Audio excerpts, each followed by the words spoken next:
मंगलाचरण। नमो अरिहंताणं नमो सेधाणं नमो आयरियाणं नमो वज्रायाणं नमो लोये सव्यसाहुणं मंगलम भगवान वीरो मंगलम गौतमो गणे मंगलम कुंद कुंदार्यो जैन धर्मोस्तु मंगलम सर्व मंगल मांगल्यम सर्व कल्याण कारकम प्रधानम सर्वधर्माणां जैनम जयतो शासनम मंगलमय मंगल करण बेतराग विज्ञान नमो ताहि जाते भई अरिहंतादि महान करि मंगल कर हो महान ग्रंथ करन को काज जाते मिले समाज सब पावे निज पद राज इस भव के सब दुख निके कारण मिथ्या भाव तिनके सतानाश करी प्रगटे मोक्ष उपाय मोक्ष उपाय। आचार्य कल पंडित टोडरमल जी की अनुपम रचना मोक्ष मार्ग प्रकाशक ग्रंथ जिस पर अपनी चर्चा चल रही थी। मिथ्या चारित्र के स्वरूप में आचार्य पंडित प्रवर टोडरमल जी हमारे लिए मिथ्या दर्शन, मिथ्या ज्ञान, मिथ्या चारित्र का निरूपण कर रहे हैं। मिथ्या चारित्र संबंधी हमारे लिए पर पदार्थों में इष्ट अनिष्टपना की बुद्धि को छुटा रहे हैं। कैसे पर पदार्थ हमारे लिए आकर्षित करते हुए हमें उन पर राग की बुद्धि हो जाती है, जबकि वो तो निर्बल है, पुद्गल के परमाणु हैं। उनमें किसी भी प्रकार का ऐसा गुण नहीं है कि वह आपको राग के प्रति आकर्षित कर सके। यह जीव अपने चारित्र मोह के उदय से ही पर पदार्थों को इष्ट और अनिष्टपना मानता है, राग द्वेष आदि क्रियाएं करता है और कर्म बंधन का कारण बनाता है, और कर्म बंधन का कारण बना के उससे इसका संसार ही बढ़ता है और कुछ प्रयोजन सत्ता नहीं है। और प्रत्येक पर्याय में इस जीव की यह रीति नीति रही है। मतलब जब भी जिस भी इसने जीव ने जो पर्याय धारण की, उस पर्याय में एकत्व ममत्व कर्तृत्व बुद्धि करके पर पदार्थों को इष्ट समझा, पर पदार्थों को अनिष्ट समझा और संसार को बढ़ाया। मोक्ष मार्ग प्रकाशक ग्रंथ में मिथ्या दर्शन, मिथ्या ज्ञान और मिथ्या चारित्र का निरूपण करके टोडरमल जी हमारे लिए ये बता रहे हैं कि ये जो तीन पदार्थ हैं, यही मूल कारण इस संसार का बढ़ना है। और इनके जस्ट विपरीत सम्यक दर्शन, सम्यक ज्ञान, सम्यक चारित्र वह मोक्ष मार्ग का निरूपण करने वाला है। तो पहले मिथ्या दर्शन का स्वरूप बताया, मिथ्या ज्ञान का स्वरूप बताया, अभी मिथ्या चारित्र का स्वरूप चल रहा है। कल हमारी राग द्वेष विधान और विस्तार की चर्चा हुई थी। मतलब राग और द्वेष का विधान और विस्तार, मतलब पहले तो राग द्वेष है क्या, और दूसरा उसका विस्तार हम कैसे करते हैं। देखो, राग और द्वेष यह पर पदार्थों में हमारे प्रति जो आकर्षित करने वाला भाव है, इसके पीछे एक चारित्र मोहिनी कर्म का उदय है, जिस कारण से पर पदार्थ हमारे लिए दिखाई देते हैं। और दिखाई देते हैं, राग और द्वेष करना बात अलग है, और पर पदार्थ को इष्ट और अनिष्ट मानना बात अलग है। आई बात। राग और द्वेष करना, संसार के प्रत्येक द्रव्य इस जीव को अपनी आंखों से दिखाई देते हैं। मुझे बताओ, उन कितने पदार्थों में यह जीव अपना इष्ट और अनिष्टपना मानता है? नहीं मानता है ना। और जहां पर इष्ट और अनिष्टपना मानने की बात होती है, वहां पर यह राग हैवी हो जाता है, और राग और द्वेष जब हैवी हो जाते हैं तो इसके मिथ्या चारित्र को घात करते हैं। किसको? मिथ्या चारित्र को। तो हैवी हुआ क्या? इष्ट और अनिष्टपना मानना। और उससे हुआ राग द्वेष रूपी परिणाम। और राग द्वेष रूपी परिणाम जब हैवी परिणति में आए तो मिथ्या चारित्र हुआ। मतलब अगर कोई पड़ोसी कोई साड़ी लेके आया और साड़ी आपको दिखा के आपसे पूछता है क्यों ये कैसी लग रही है, तो बताओ आप क्या कहोगे? अच्छी लग रही है। अच्छी लग रही है। तो आपने जो अच्छी कहा वह राग भाव था कि द्वेष भाव था? राग भाव था। राग भाव था, लेकिन वह कर्म बंधन का कारण नहीं बना।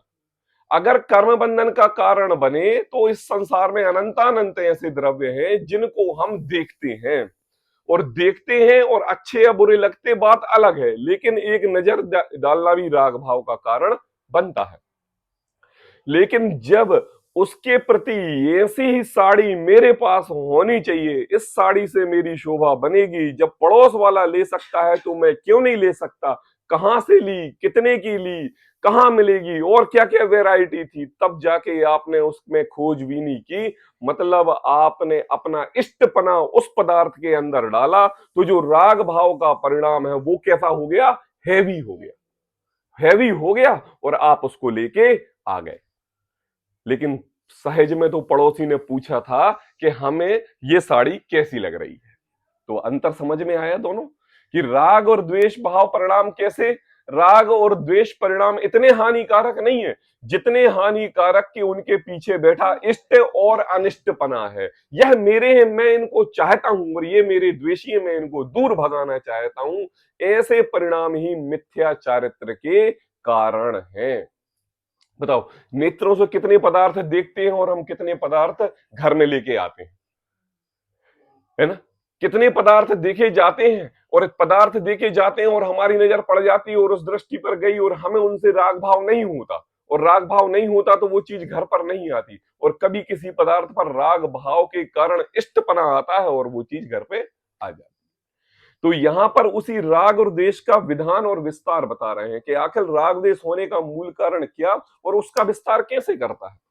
उसका विस्तार ऐसे करता है जैसे एक आदमी दो पैर का रहता है। कितने पैर का रहता है? किसके चार पैर हैं इधर? नहीं है। पति और पत्नी जब दो हो जाते हैं तो कितने पैर हो जाते हैं? और जब एक बच्चा हो जाता है तो, और एक और हो जाता है तो आठ पैर हो जाते हैं। मतलब यह अपना जीव मनुष्य गति का जीव स्वभाव छोड़कर एक मकड़ जाले की तरह आठ पैर वाली मकड़ी के रूप में बन जाता है। और क्या करता है? फिर यह जाला बुनना चालू करता है। क्यों? जब तक दो पैर थे तो एक कमरा चाहिए था, फिर चार पैर हुए तो तीन कमरे, और जब छह हुए तो चार कमरे, और जैसे ही आठ पैर हुए तो पांच कमरे, बिल्डिंग। फिर एक मकर जाला, एक लाइन बुनी, दो लाइन बुनी, तीन लाइन बुनी, चार लाइन बना बना के उस मकड़ी ने अपने मकर जाले को बड़ा किया, और अंत समय में वही मकड़ी उसी मकर जाले में फंस के अपने प्राणों का त्याग कर दिया। ऐसे ही इस जीव ने मोह राग द्वेष रूपी भावों को प्राप्त करके अपने इस राग और द्वेष को विस्तार को बढ़ाया, और बड़ा बड़ा के बड़ा बड़ा के बड़ा बड़ा के, जबकि इसका स्वभाव तो था निज आत्म तत्व, उसको भूल गया और संसार तत्व को अपनापन जान के उसी में मर गया। और चलो ठीक है, एक बार की बात खत्म हो गई हो तो ठीक है, अगली पर्याय में भी उसको यही करना है। क्यों? पूर्व भाव का संस्कार ही नहीं था कि अरे ये मैं क्या कर रहा हूं। ऐसे अगर संस्कार पूर्व भाव में बने तो अगले भाव में काम आए, और जब पूर्व भाव में ही ऐसे संस्कार नहीं बने तो अगले भाव में कैसे काम आएंगे। और उसी भाव का परंपरा चलाते हुए, मोह की परंपरा चलाते हुए, राग की परंपरा चलाते हुए अनादिकाल से संसार में बढ़ रहे हैं। उसी राग देश का विस्तार कहा। चलो ठीक है, टोडरमल जी कहते हैं चलो ठीक है, तुम्हारे पास पैसे नहीं है राग भाव करने के, तुम्हारे पास कारण नहीं है, तुम्हारे पास इतनी संपत्ति नहीं है कि तुम इकट्ठी कर सको, है संपत्ति करने के इकट्ठे कारण नहीं है तुम्हारे पास, उनके सगे संबंधी नहीं है, वो विरोधी हैं, उनसे तुम राग द्वेष कर रहे हो, ऐसा तुम साम्राज्य फैला रहे हो। लेकिन अगर सब कुछ ना होते हुए भी तुम्हारे अवलोकन में नित प्रति समय राग के भाव चल रहे हैं, तो वो भी बंध के कारण है, वो भी उस राग द्वेष की परंपरा को फैलाने वाले हैं। कैसे फैलाने वाले हैं? कैसे? एक से एक सिल्ली बिस्तर पर सो के 1 रुपए का सिक्का मिला और उससे वह मनगढ़ंत कहानी बना के 1 करोड़ रुपए बना लेता है। कितनी बना लेता है? 1 करोड़ रुपए। आ गए उसके पास 1 करोड़ रुपए। लेकिन नहीं, मैं ऐसा करूंगा ऐसा करूंगा, 1 से 10 हो जाएंगे, 10 से 20 हो जाएंगे, फिर शादी करूंगा, बच्चे होंगे, फिर ये बनाऊंगा वो बनाऊंगा, इतना धंधा करूंगा ऐसे। अच्छा मुझे बताओ, वह तो शेख सिल्ली की कहानी है। यहाँ बैठे हुए प्रत्येक जीव क्या इसी प्रकार की कहानी बुन रहे हैं? बुन रहे हैं। कहानी प्लानिंग हर प्रकार की, हमारे बच्चे ऐसा करेंगे, इस स्कूल में पढ़ाएंगे, इधर शादी करेंगे, ऐसी संस्कार देंगे, ऐसा करेंगे, उनके लिए व्यवस्था करेंगे, इधर भेजेंगे, ये पढ़ाएंगे। मुझे बताओ, आपके अंदर भी शेख सिल्ली की कहानी याद आ रही है कि नहीं? तो शेख सिल्ली की कहानी याद आते हुए तो हमें हंसी छूट जाती है, और वही कहानी जब अपने प्रति चलती है तो हमें भान ही नहीं होता कि हम क्या कर रहे हैं। जबकि यह राग और द्वेष की परंपरा को आगे बढ़ा रहे हैं। अभी नहीं है तुम्हारे पास, लेकिन तुम अपने मन में, अपने ज्ञान में, अपने श्रद्धान में उसी परंपरा का पोषण कर रहे हो, और नित्य प्रति समय अपने विकल्पों के जाल में फंस रहे हो। फंस रहे हो कि नहीं? ऐसी बात अवलोकन आदि से भी टोडरमल जी कहते हैं कि यह जीव कर्म बंधन करता है। उसके बाद एक क्वेश्चन उठाया गया कि यह पर पदार्थों में इष्ट अनिष्टपना क्यों हो जाता है? यह पर पदार्थ जो है, इनमें इष्ट अनिष्टपना क्यों हो जाता है? तो इन्होंने कहा, प्रथम तो मूलभूत शरीर की अवस्था अधिक है, उसमें प्रयोजन विचार राग द्वेष चारित्र मोह मिथ्या चारित्र का नाम क्यों पाए? उनमें बिना ही प्रयोजन राग द्वेष करता है, उन्हीं के अर्थ अन्य राग द्वेष करता है, इसलिए सर्व राग द्वेष परिणति का नाम मिथ्या चारित्र है। क्या है कि यह जीव अपने स्वभाव को देह आश्रित देखता है, और जब देह आश्रित देखता है तो इस देह को 5 इंद्रियां हैं, और 5 इंद्रियों का पोषण करने से इस देह की प्रवृत्ति बढ़ती है। अनादि काल से इस देह को ही इसने जीव माना, तो यह भूल गया कि मेरा स्वभाव अलग है और उस देह का स्वभाव अलग है, और उसी के राग देह, उसी के मोह राग देश परिणाम करते हुए अपना चारित्र मोह का परिणाम बढ़ाता गया। मैं हंसूंगा तो शरीर हंसेगा, प्रसन्न रहेगा, हास्य करेगा, रति करेगा, शोक करेगा, स्त्री वेद पुरुष वेद नपुंसक बोध, जिस पर्याय जो मिली उसमें राग किया। अब यहां पर 92 नंबर पेज पर दूसरे नंबर के पैराग्राफ से अपनी चर्चा चल रही है। ठीक है, पढ़ते हैं। अनुराग, प्रश्न पढ़ो। यह प्रश्न है कि शरीर की अवस्था हाँ एवं बाह्य पदार्थों में इष्ट अनिष्ट मानने का प्रयोजन तो भाषित नहीं होता, हाँ, और इष्ट अनिष्ट माने बिना रहा भी नहीं जाता, हाँ, तो कारण क्या है? देखो, अभी अपन जब कल से 2 दिन से ये चर्चा चल रही है और राग द्वेष के अपने परिणामों की बात चल रही है, और पता है कि हम इसके विधान को विस्तार पूर्वक लेके जा रहे हैं, है ना? सब लेके, एक मंजिल थी, 2 बनाई, 3 बनाई, 4 बनाई, ये लिया वो लिया, संसार तो बढ़ाते जा रहे हैं। तो आखिर जब हम इतनी जिनवाणी सुनते हैं और सब विचार करते हैं कि जीव जुदा है, पुद्गल जुदा है, अपन को संसार परिग्रह बढ़ाना नहीं, नित्य प्रति समय अपनी आत्मा की आराधना में लेना, फिर इस जीव के यह राग द्वेष के इष्ट अनिष्ट के परिणाम क्यों होते हैं? और इनके बिना काम चलता भी नहीं है। पुत्र को पुत्र नहीं कहेंगे तो वो तो विरोधी हो जाएगा, और शत्रु को शत्रु नहीं कहेंगे तो वो तो लंका ढा देगा, है? संसार का कार्य चलाने के लिए तो हमें इष्ट को इष्ट बोलना पड़ेगा और अनिष्ट को अनिष्ट बोलना पड़ेगा ना, यह तो कारण चाहिए। तो प्रश्न कितना सुंदर उठाया कि शरीर की अवस्था और एवं बाह्य पदार्थों में इष्ट अनिष्ट मानने का प्रयोजन तो भाषित नहीं होता। क्यों नहीं होता भैया? क्योंकि शरीर की अवस्था है, शरीर की अवस्था। अब इसको भोजन भी चाहिए, इसको पानी भी चाहिए, इसको गर्मी में हवा भी चाहिए, सब प्रकार के इसको कारण चाहिए। देखो बहुत अच्छी बात बता रहे हैं टोडरमल जी, है ना? इस जीव को देह मिली। अब मुझे बताओ, आज के समय में प्रत्येक डिलीवरी हॉस्पिटल में होती है, और आज से 20, 25, 50 वर्ष पूर्व प्रत्येक डिलीवरी घरों में होती थी। तो कारण क्या हुआ? मतलब घर में डिलीवरी नहीं हो सकती क्या?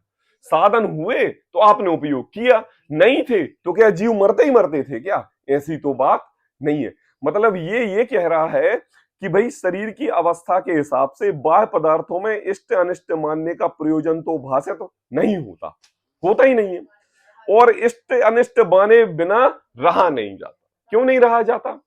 हम अपने घर में अपनी डिलीवरी इधर कराएंगे तो पड़ोसी ये कहेंगे कि भैया कितने गरीब आदमी हैं, मरने को जाम जोखिम में आ गई लेकिन अस्पताल नहीं ले गए। अरे उनके पैर में दर्द था, इलाज करा के नहीं आए। अरे उनके माता पिता को कमर में दर्द रहा, वो उनके बच्चे हॉस्पिटल लेके नहीं गए। जबकि माता पिता ये कह रहे हैं ये तो देह की परिणति है, इस पर हमें ना राग करना है ना द्वेष करना है, जैसी हमारी सहज परिणति होगी हम उसको स्वीकार करेंगे। हमें अपना जीवन अंत समय अस्पताल में इंजेक्शन लगवा के नहीं बिताना है। लेकिन उनकी परिणति तो ऐसी चल रही है। लेकिन पड़ोसी कह रहे हैं कैसे अभागे बेटे हैं, माँ बाप रखे हुए हैं और उनको हॉस्पिटल नहीं ले जा रहा है। लोक लाज के कारण, संसार भय के कारण, राग द्वेष के कारण, लोग क्या कहेंगे इसके कारण इष्ट अनिष्ट माने बिना रहा नहीं जाता। सो इसका कारण क्या है? क्या कह रहे हैं? मतलब अपनी भूल टोडरमल जी से पूछ रहा है कि हमें बताओ इसका कारण क्या है, अब हम क्या करें? मुझे बताओ, ऐसे क्वेश्चन हमारे मंतरंग में उठते हैं कि नहीं? बताओ, उठते हैं कि नहीं? मुझे बताओ, 365 दिन हम जिन प्रभु के जिन चित्यालय के दर्शन करने के लिए जाते हैं, तो 365 दिन में कितने दिन ऐसे भाव आते हैं कि हमें जिन प्रभु की याद आती है जब हम जिन मंदिर जाते हैं, कि लोक लाज परवश अड़ोसी पड़ोसी के डर से मंदिर जाते हैं? बताओ कितने दिन, कितने दिन? 80% आदमी तो लोक लाज, घर में बहू बेटे, इनके कारण जिन मंदिर जाते हैं। मुझे बताओ, जब आपकी तबीयत या बीमार या किसी भी प्रकार का बुखार होता है, तब आपको जिनेंद्र प्रभु जिन भगवान क्यों याद नहीं आते? अगर उस समय जिन भगवान जिन प्रभु भी याद आए, तो सुबह से 9 बजे उठ के डॉक्टरों का नंबर ना लगाए, पहले अस्पताल जाए, पहले जिन मंदिर जाए। मतलब संसार में इष्ट अनिष्ट माने बिना रहा नहीं जाता, सो कारण क्या है? देखो समाधान, इस जीव के चारित्र मोह के उदय से राग द्वेष भाव होते हैं। क्या कहा टोडरमल जी ने? है देखो क्या है, ज्ञानावरणादि कर्म को इसके पाप बंध का कारण कर्म उदय जन्य कारण नहीं कहा। यह जीव ज्ञानावरणी कर्म के उदय से दुखी नहीं है, यह जीव दर्शनावरणी कर्म के उदय से नहीं, यह जीव मोहिनी कर्म से दुखी है। अंतरंग में दर्शन में मोह पड़ा है, और उस दर्शन मोहिनी के उदय से यह शरीर आचरण रूप चारित्र मोह के कार्य कर रहा है, इस कारण यह जीव दुखी है। क्या कहा? परिणति कैसी बदली? देखो परिणति कैसी बदली, यहां पर इसने जो प्रश्न उठाया वह देह आश्रित क्वेश्चन उठाया है। देह आश्रित, लोग लाज के कारण, परिणति के कारण पर पदार्थ हमें इष्ट अनिष्ट दिखाई देते हैं, उनके प्रति हमारा राग भाव सहज हो जाता है, तो इसका कारण हमें बताओ। तो टोडरमल जी ने कहा जीव के चारित्र मोह के उदय से राग द्वेष भाव होते हैं। क्या कहा? चारित्र, जीव का स्वभाव है विकारी रूप परिणाम होना, है ना? तो जीव के स्वभाव विकारी रूप होना, तो इसके चारित्र मोह का जब उदय आता है, तो इसको वह शक्तिशाली मान के पर पदार्थों में इष्ट करता है। जबकि इसका अंतरंग में बैठा स्वभाव वह इस राग द्वेष परिणति से पृथक है। उसके अंदर ज्ञाता दृष्टा स्वभाव पर पदार्थ को केवल जानने देखने वाला है, लेकिन एक चारित्र मोह है इसका पहले का कमाया हुआ, इसको वह स्वभाव भाव भान कराने नहीं देता है।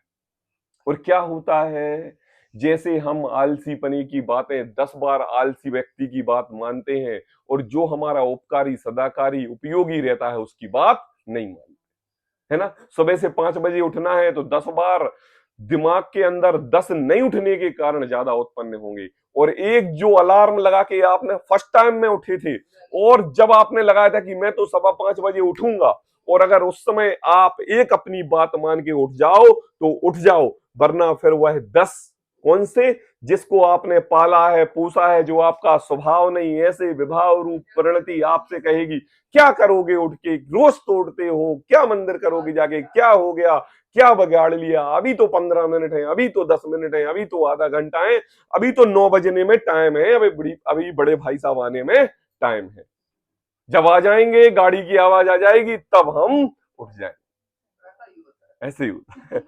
कहा इस जीव के चारित्र मोह के उदय से राग द्वेष भाव होते हैं, और वे भाव किसी पदार्थ के आश्रय बिना हो नहीं सकते। क्या कहा?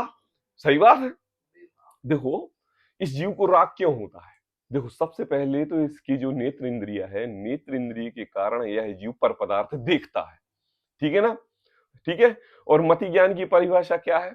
5 इंद्रिय के विषय के जाने हुए, 5 इंद्रियों और मन के विषय से जो ज्ञान होता है उसे मति ज्ञान कहता है। ये तो व्यवहार से परिभाषा है। वास्तव में तो निज शुद्धात्म तत्व की अनुभूति से अतीन्द्रिय मन और ज्ञान के कारण जो परिणति प्रकट होती है उसको मति ज्ञान कहते हैं।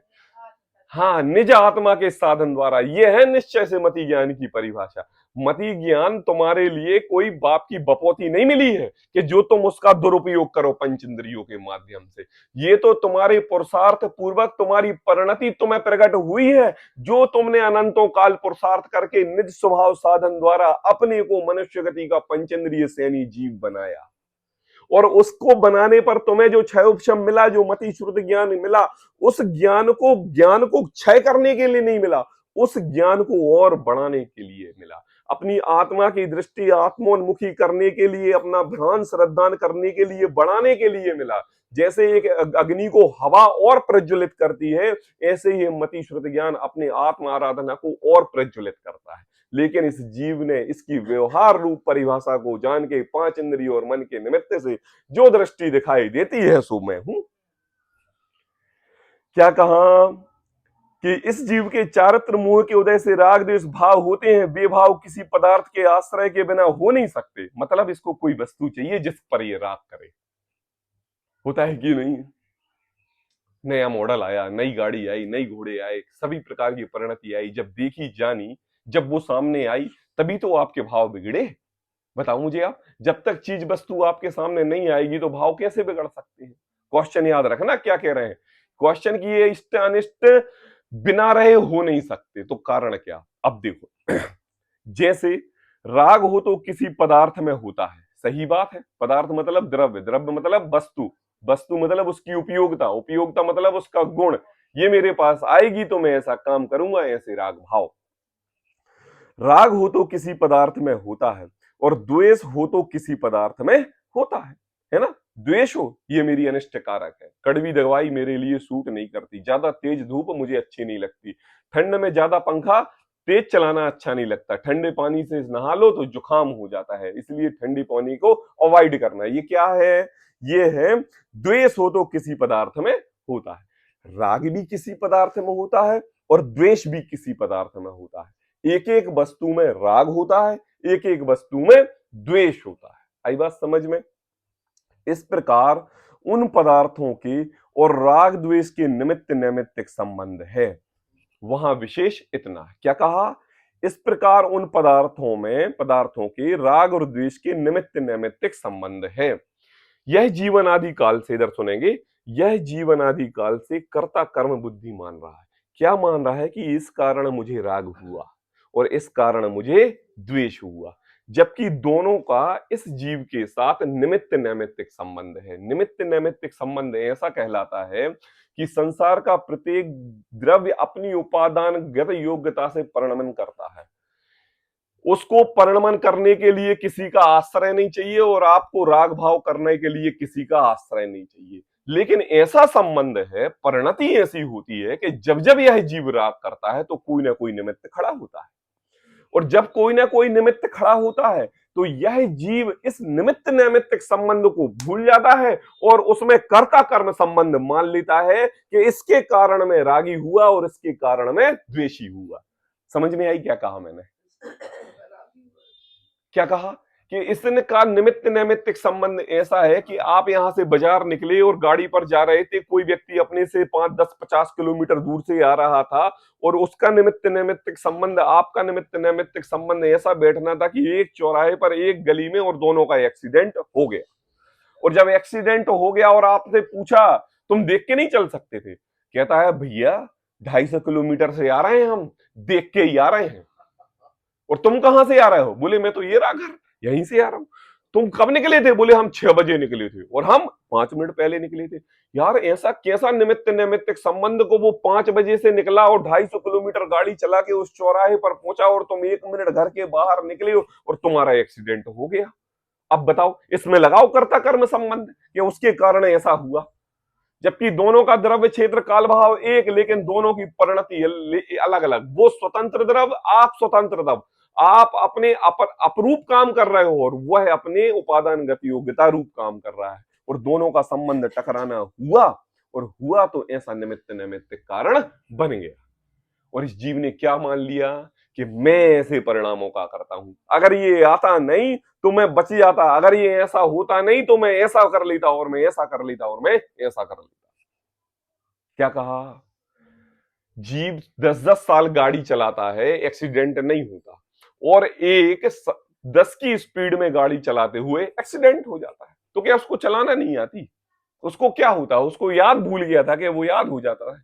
इतने एक्सीडेंट होते हैं, वो बताओ अनखिलाड़ी ड्राइवर के होते हैं कि माहिर खिलाड़ी ड्राइवर के होते हैं? माहिर खिलाड़ी खिलाड़ी ड्राइवर के। जब उनके एक्सीडेंट हो जाते हैं, क्यों? क्योंकि जो माहिर नहीं रहता ना, वो डर डर के और सजग तरीके से चलाता है, और जो ओवर कॉन्फिडेंस से चलाता है। तो मुझे बताओ, सब कुछ आते हुए एक्सीडेंट हो गया, अब लगाओ इसमें। यह जीव कर्ता कर्म संबंध लगाता है, निमित्त नैमित्तिक संबंध लगाता है। कहा राग हो कि राग हो तो किसी पदार्थ में होता है और द्वेष हो तो किसी पदार्थ में होता है। इस प्रकार उन पदार्थों और राग द्वेष के निमित्त नैमित्तिक संबंध है। वहां विशेष इतना है कि देखो, कितने ही पदार्थ तो मुख्य रूप से राग के कारण है। क्या? कैसा निमित्त नैमित्तिक संबंध है? देखो मैं बता रहा हूं कैसा निमित्त नैमित्तिक संबंध है। एक व्यक्ति को कुर्ते पजामे पहनने से बहुत घृणा थी। उसको ये लगता था कि हम कुर्ते पजामे पहनेंगे तो पंडित कहलाने लगेंगे। उसको ये लगता था कुर्ते पजामे पहनेंगे तो ये कहेंगे तुम तो बहुत बड़े धार्मिक हो गए। और क्या हुआ, उसके घर में सुबह 10 बजे एक रिलेटिव आए, और वो व्हाइट कलर का स्वच्छ प्योर बिल्कुल कलफ वाला कुर्ता पजामा कड़क पहने हुए थे, और उसके ऊपर अच्छी एक ब्राउन कलर की जैकेट डाले हुए थे, मोदी जैकेट। और वो देखने में बहुत सुंदर लग रहे थे। कितनी सुंदर? बहुत सुंदर लग रहे थे। अब यह जीव जब उससे बात परिणति रूप करता है, उनसे बात करता है, बातचीत करता है, तो उसको उनकी स्टाइल वेशभूषा देखने में बहुत सुंदर लगती है। क्या लगती है? देखो कैसे परिणाम द्वेष रूप से राग रूप परिणमित हो रहे हैं। कैसे? द्वेष रूप परिणाम थे ना, और कैसे परिणमित हो गए? राग रूप। मतलब एक वस्तु पहले तो द्वेष रूप थी, और पहले द्वेष रूप थी, अब राग रूप हो गई। बताओ वस्तु की क्या गलती? किसकी गलती? परिणति अपनी। चारित्र मुंह का उदय के देखते देखते यह जीव अपने अपने विषय को विषयांतर कर रहा है, सीधे द्वेष से राग रूप हो रहा है। तो कहा कितने ही पदार्थ मुख्य रूप से के राग के कारण हैं, और कितने ही पदार्थ मुख्य रूप से द्वेष के कारण है कि नहीं? एक ही पदार्थ में। अब यह जीव जब घर से बाहर निकला तो बाद में दुकान गया, पहले कुर्ते पजामा वाले के यहाँ गया। कहाँ गया?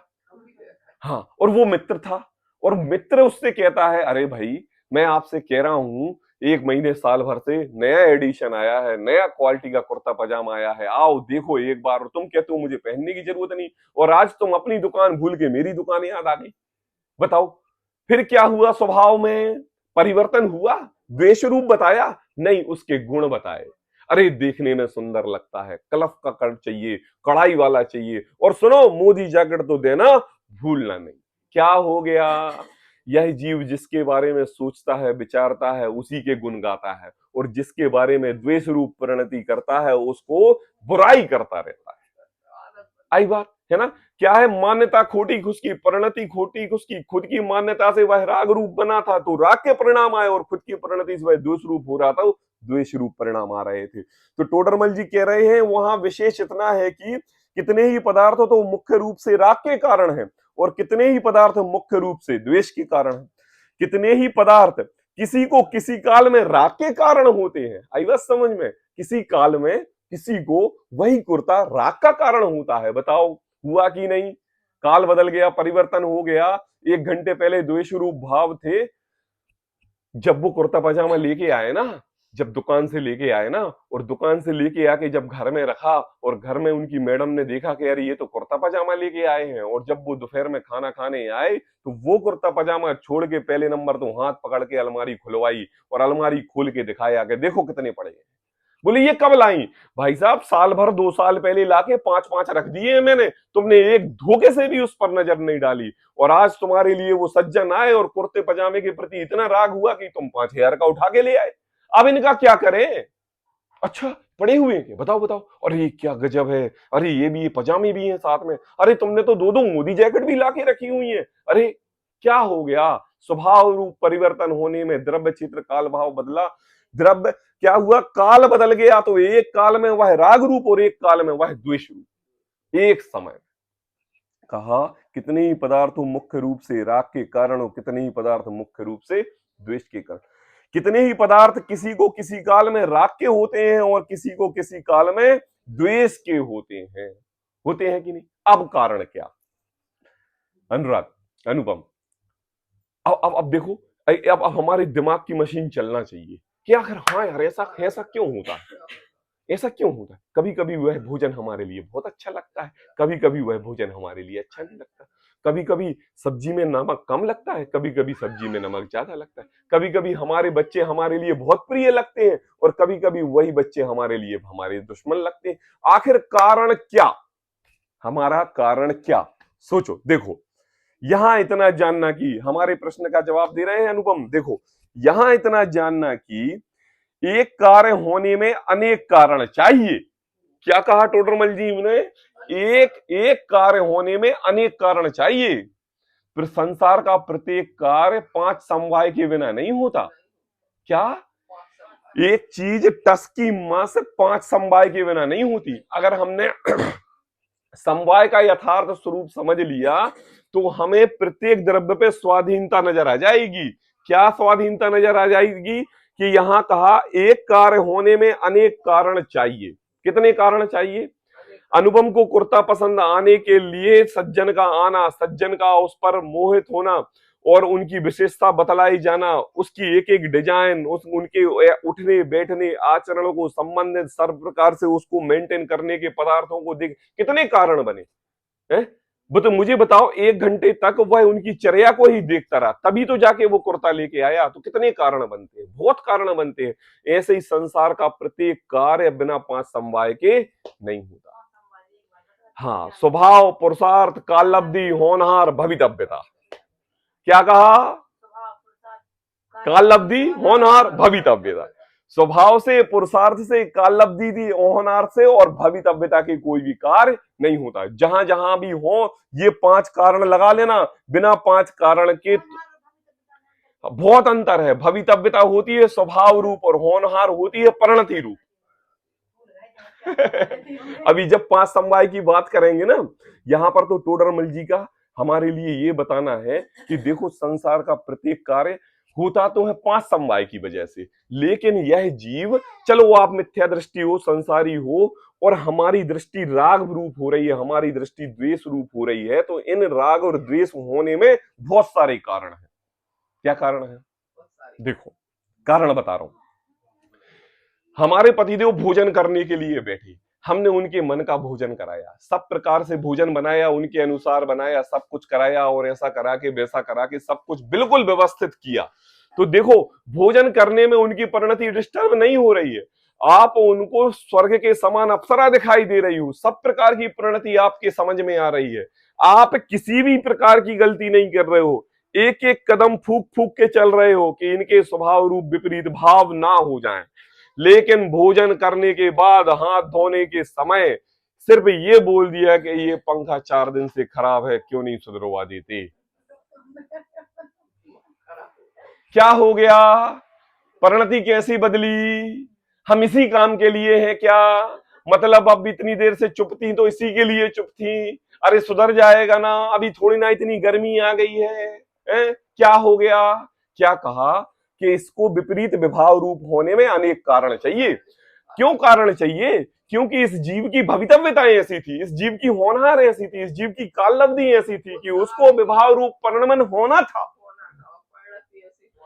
समझ में आया राजुल, उस जीव की भवितव्यता कालब्धि होनहार उसकी ऐसी थी कि उस समय उस जीव को उस काल में उस समय में उस जीव में क्रोध रूप परिणमन करने का उसका स्वभाव था। अब आपने सर्व प्रकार से सर्वगुण संपन्नता होके भोजन बनाया, लेकिन आपका एक शब्द बोलना विभाव रूप परिणति का कारण बन गया। अब बताओ किसकी गलती। अरे हमने इतना ही तो बोला था। क्या नहीं नहीं बता रहा हूं मैं आपके लिए, इसलिए टोडरमल जी कह रहे हैं कि देखो एक कार्य के होने में अनेक कारण चाहिए, एक कार्य के होने में अनेक कारण चाहिए। वास्तव में याद रखो कि कारणों से कार्य नहीं होता है। इस जीव की होनहार भवितव्यता ऐसी आती है कि उसको निमित्त के रूप में कारण कहा जाता है, जबकि प्रत्येक कार्य अपनी उपादानगत योग्यता से हुए। तो कहा सो रागादि होने में अंतरंग कारण मोह का उदय है।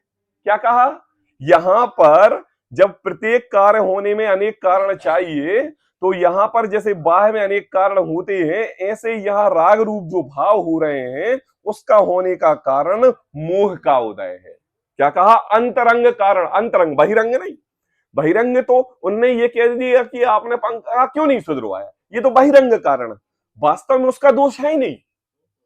वास्तव में उनका भाषा रूप परिवर्तन होना, वर्गणा, भाषा वर्गणा का काम उनकी उपादानगत योग्यता से उस समय से वह विचार वह वचन उनके मुख से निकलने थे। यह केवल ज्ञान में आ गया था तो वो निकल गए, उसमें उनकी कोई गलती नहीं। और आपका उसी समय उसके विभाव रूप परिणमन करना, क्रोधादि रूप परिणमन करना आपका स्वभाव था, आपकी काल लब्धि थी, आपका पुरुषार्थ था, आपकी होनहार थी। तो क्या कहा? इसके अंतरंग कारण इसके पीछे, यहां पर तो मोह को दोष देना है ना, यहां पर तो राग द्वेष की परिणति को बताना है ना, तो बोले उसका अंतरंग कारण मोह का उदय है। क्या है? मोह का उदय है। वह तो बलवान है। क्या कहा? वह तो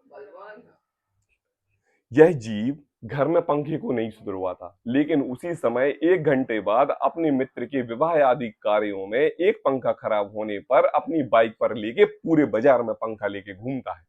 क्यों घूमता है? कि भाई मेहमान आने वाले हैं और यह पंखा खराब है। क्या कहा? रागाधिक होने में अंतरंग कारण मोह का उदय है। वह तो बलवान है। कौन? मोह का उदय। और बाह्य कारण पदार्थ वह बलवान नहीं है। क्या कहा?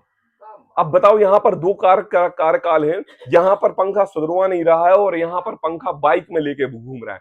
मतलब यहां पर पंखा दुख का कारण नहीं है। पंखे की वजह से तुम क्रोधी हुए, पंखे की वजह से तुम द्वेषी हुए, यहां पंखा बलवान नहीं है। यहां पर बलवान क्या है? शक्तिशाली कौन है? मोह का उदय। क्या कहा? मोह का। और ये जहां जहां मोह रहता है ना, वहीं द्वेष होता है। मतलब एक मोह का कारण, मतलब 99 भाव आप द्वेष रूप कर रहे हो, तब जाके द्वेष रूप भावों में एक मोह का उदय प्रकट हो रहा है। तो जहां जहां मोह है वहीं वहीं द्वेष है ना। तो कहा रागादिक होने में अंतरंग कारण मोह का उदय है। वह तो बलवान है, वह तो बलवान है, और बाह्य कारण पदार्थ है वह बलवान नहीं है। अब देखो, बहुत अच्छा उदाहरण देते हैं टोडरमल जी, समझने बात है। महामुनियों को मोह मंद होने से बाह्य पदार्थों का निमित्त होने पर भी राग द्वेष उत्पन्न नहीं होते। क्या कहा? हमारे महामुनि राजों के लिए, भावलिंगी मुनिराजों के लिए सर्व प्रकार के दुख और सुख के कारण बनते हैं, तब भी उनके अंतरंग में राग द्वेष उत्पन्न नहीं होते।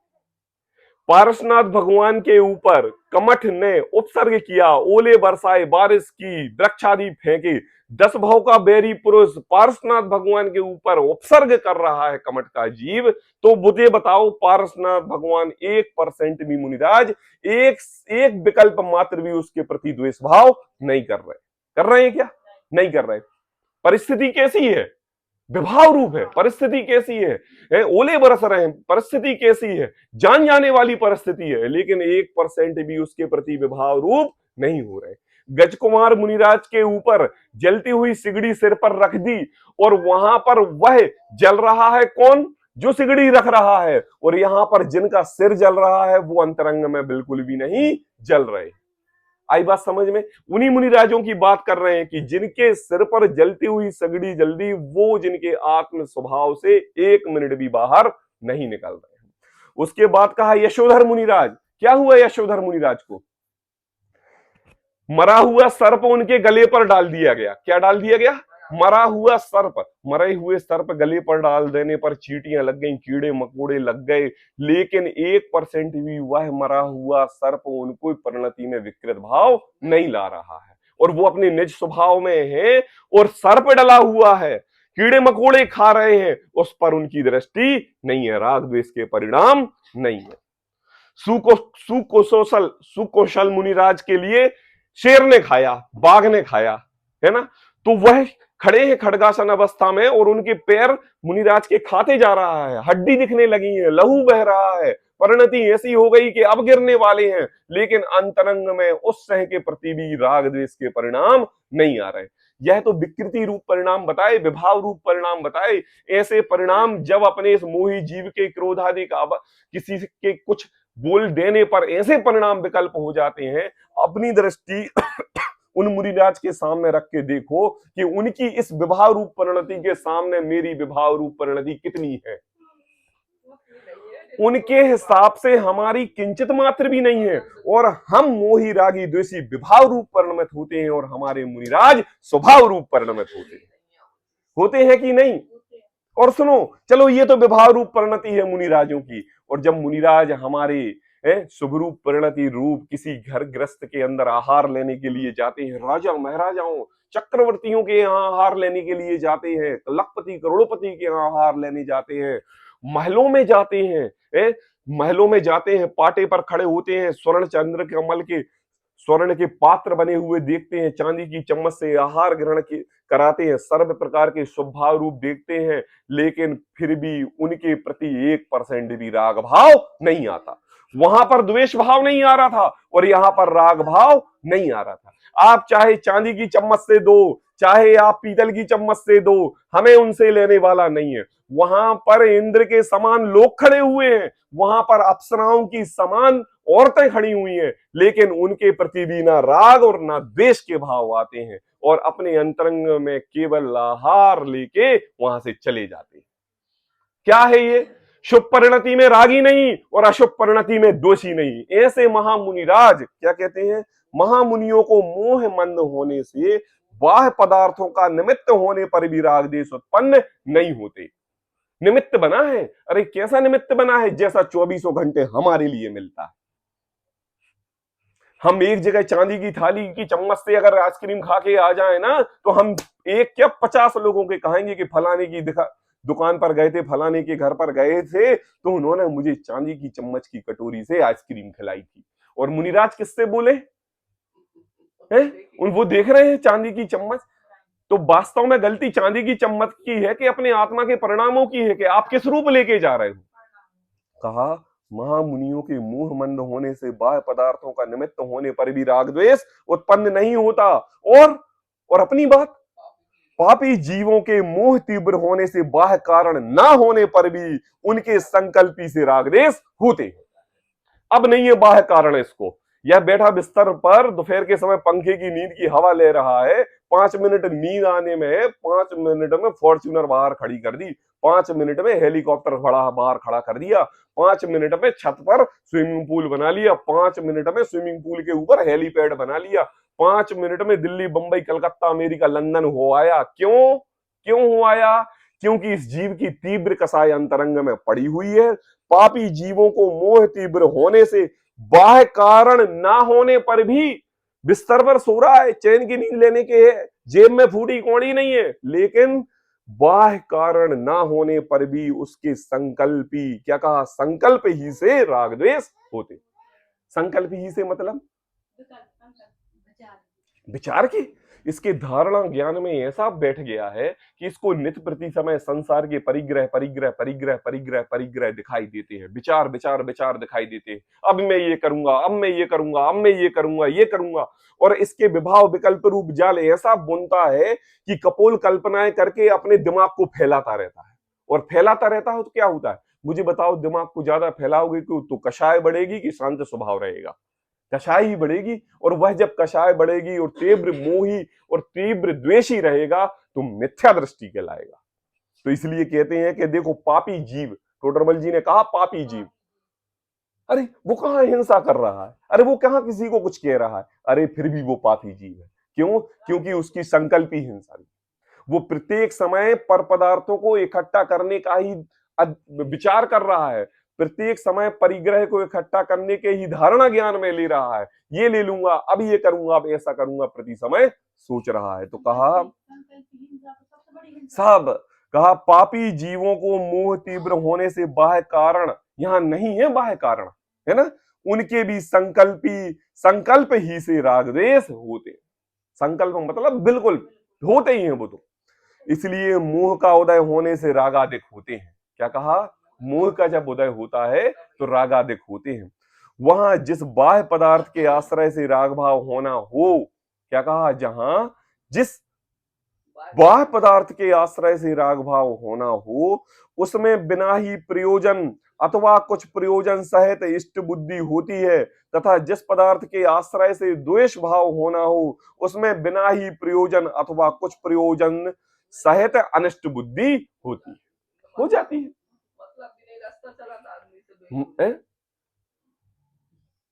हम जा रहे हैं, एक आदमी दूसरे आदमी से बहस कर रहा है, आपसे क्या लेना देना? कुछ लेना देना नहीं, आप जाके भिड़ गए। फ्री की एडवाइस, आप जाके भिड़ गए। क्या है ये परिणति? तो कहते हैं कि जिस बाह्य पदार्थ के आश्रय से राग भाव होना हो ना, वहां पर जैसा निमित्त कारण जैसे भी आपकी परिणति रूप बनने हो ना, कई बार ऐसा होता है कि दो व्यक्ति आपस में लड़ रहे हैं और एक व्यक्ति उन दोनों को लड़ने में बचाने के लिए गया। अब उसने जो दो आपस में विरोधी थे, एक ने डंडा उठाया और जिससे लड़ रहा था उसको मारने के लिए दौड़ा, और ये व्यक्ति बचाने के लिए उसकी लड़ाई झगड़ा सुलझाने के लिए जा रहा था और इसके माथे पे डंडा लग गया। अब डंडा लग गया तो ये तो पहुंच गया अस्पताल में, है ना, और वो पहुंच गए अपने अपने घर में। अब जब ये अस्पताल में गया तो जिसने डंडा मारा था उसके प्रति खिलाफ रिपोर्ट लिखा दी। फिर बाद में पता चला कि भैया तुम बीच में क्यों आए, ये कौन है तुम्हारा दुश्मन? बोले नहीं। कौन है तुम्हारा पड़ोसी? बोले नहीं। कौन है ये तुम्हारा? बोले मैं नहीं जानता। क्यों नहीं जानता मैं? तो फिर इसने तुम्हें डंडा क्यों मारा? अरे भाई डंडा इसलिए मारा क्योंकि मैं गया बचा रहा था तो उन्होंने डंडा मार दिया तो मेरे माथे लग गया।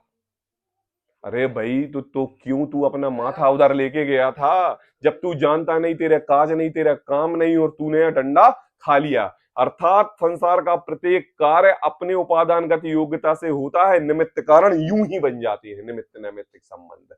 आई बात? इसलिए मोह का उदय होने से रागादिक होते हैं। वहां जिस बाह्य पदार्थ के आश्रय से राग भाव होना हो, उसमें बिना ही प्रयोजन अथवा कुछ प्रयोजन सहित इष्ट बुद्धि होती है। कोई भी प्रयोजन बन जाएगा इष्ट होने का। तथा जिस पदार्थ के आश्रय से द्वेष भाव होना हो, उसके बिना प्रयोजन ही कुछ प्रयोजन सहित अनिष्ट बुद्धि हो जाती है। आई बात समझ में? इसलिए मोह के उदय से पदार्थों को इष्ट अनिष्ट माने बिना रहा नहीं जाता। क्या कहा? इसलिए मोह के उदय से पदार्थों को, किसके उदय से? मोह के उदय।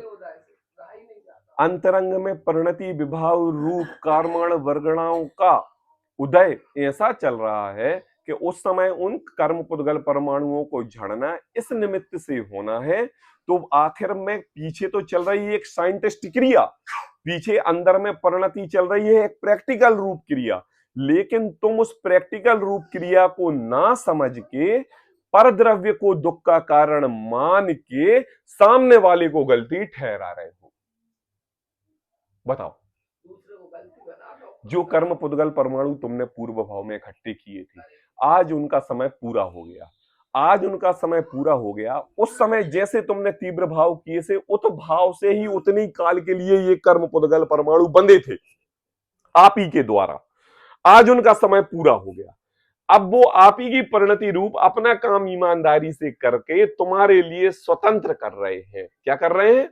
स्वतंत्र कर रहे हैं। और वो अपने कार्माणु पुद्गल परमाणुओं को झड़ रहे हैं, है ना। अब झड़ रहे हैं। अब क्या कर रहा है यह जीव?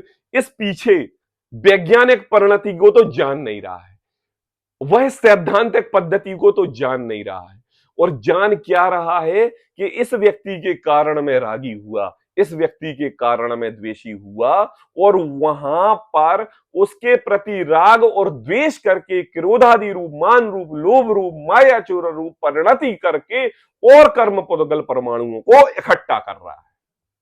क्या कहा? और कर्म पुद्गल परमाणु को इकट्ठा कर रहा है।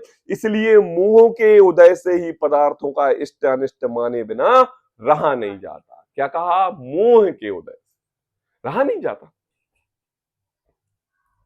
कर्म है ना, मोहिनी कर्म है ना, वही तुम्हारा कमाया हुआ है और वही तुम्हारी व्यवहार रूप परिणति कराता है।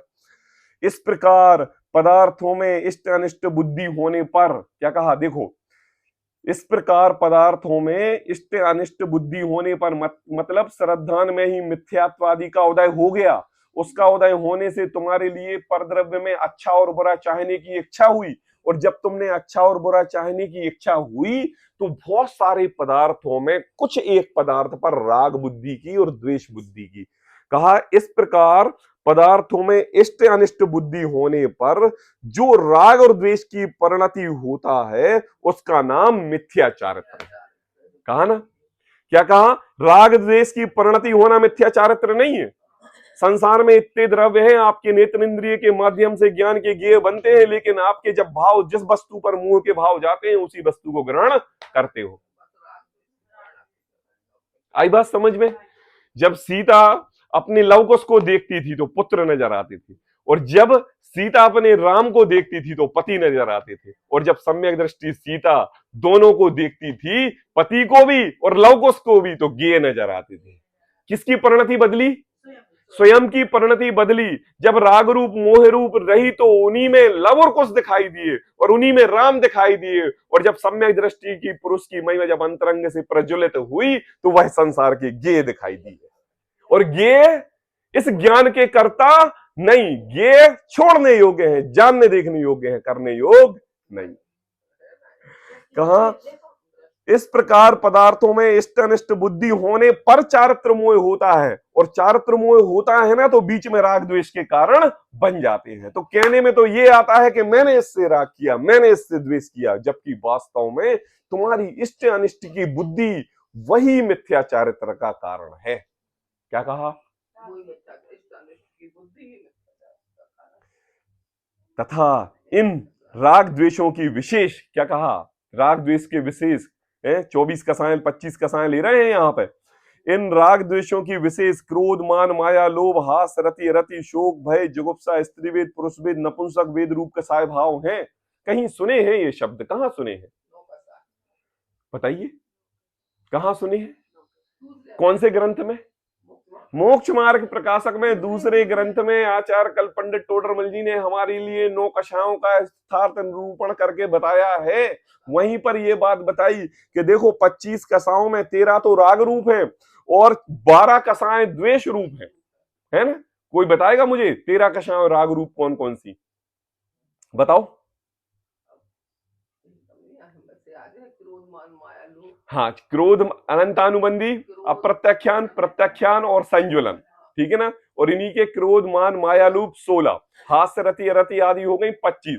अब इसमें से हमारे लिए राग रूप और द्वेष रूप देखो। पहले नंबर तो क्रोध द्वेष रूप ले लो, क्रोध और मान, ये कौन सी हो गई? द्वेष रूप। कितनी हो गई? 8। कौन कौन सी? अनंतानुबंधी अप्रत्याख्यान, ठीक है ना? 8 हो गई। और उसके साथ ले लो अरति शोक भय और जुगुप्सा, घृणा करना, है ना? ये तो हो गई कौन सी? द्वेष रूप। और राग रूप कौन सी हो गई? है हास्य, हास्य रति अरति नहीं, हास्य रति स्त्रीवेद पुरुषवेद नपुंसक वेद और अनंतानुबंधी मान, अनंतानुबंधी मान चारों और अनंतानुबंधी लोभ। हाँ, कितनी? 8 और 5, 8 और 5 13। तो 13 राग रूप और 12 द्वेष रूप। तो कहा तथा इन राग द्वेषों ही के विशेष क्रोध मान माया लोभ हास रति रति शोक भय जुगुप्सा स्त्रीवेद पुरुषवेद नपुंसक वेद कसाय भाव हैं, वे सब इस मिथ्याचारित्र ही के भेद जानना, इसका वर्णन पहले किया ही है। क्या कहा? कि ये जो तुम्हारे देखो क्या है, कल मैंने बताया था कि ये जो हास्य रति है ये ज्ञान वर्णादि 8 कर्मों का ही तो फल है, और 8 कर्मों का ही फल है, तो इनका मेन कारण है मिथ्या चारित्र, मिथ्या दर्शन, मिथ्या ज्ञान, मिथ्या दर्शन रूप अतत्व श्रद्धान कारमाण वर्गणाएं रूप ज्ञान वर्णादि 8 कर्मों का संग्रह, संग्रह के फल रूप क्या? हास्य रति रति शोक भय 9 कर्म आदि आपको प्राप्त हुए। अब आपने 9 कर्म जब आपको प्राप्त हुए तो इस 9 कर्मों के कारण आपने मिथ्या चारित्र रूप इनमें राग द्वेष आदि रूप परिणति की, और राग द्वेष की परिणति की मतलब अब जो मिथ्या दर्शन था, मिथ्या ज्ञान था, और अब आपने मिथ्या चारित्र का भी पोषण कर लिया। 25 कसायों में कर लिया कि नहीं? कर लिया कि नहीं? तो इसका नाम है मिथ्या चारित्र। तो कहा कि यह सब इस मिथ्या चारित्र ही के भेद हैं, है ना, इसका वर्णन पहले किया गया है। अब यहां पर टोडरमल जी हमारे लिए स्वभाव रूप परिणति का श्रद्धान कराने की बात कर रहे हैं। यह बहुत लास्ट वाला पैराग्राफ बहुत इंपॉर्टेंट पैराग्राफ है। हाँ नहीं, ये लास्ट वाला पैराग्राफ हम कर लेंगे, है ना, इस पे अपनी चर्चा चलेगी। यह पैराग्राफ ऐसा है कि हम मिथ्या दर्शन को कैसे भगाएं, हम मिथ्या ज्ञान को कैसे भगाएं, और हाथ से अरती अरती रूप जब हमारी परिणति होती है उस पर हम अपने स्वभाव को कैसे हावी करें। क्या कहा, अभी हम विभाव रूप हावी होके इनमें अपना मान रहे हैं, लेकिन स्वभाव शक्तिशाली है, उस स्वभाव को इस पर कैसे हावी करें, इसकी परिणति को कल स्वरूपाचरण चारित्र के रूप में बताएंगे। इसकी चर्चा कल हम करेंगे, ठीक है। सहजानंदी शोध स्वरूपी अविनाशी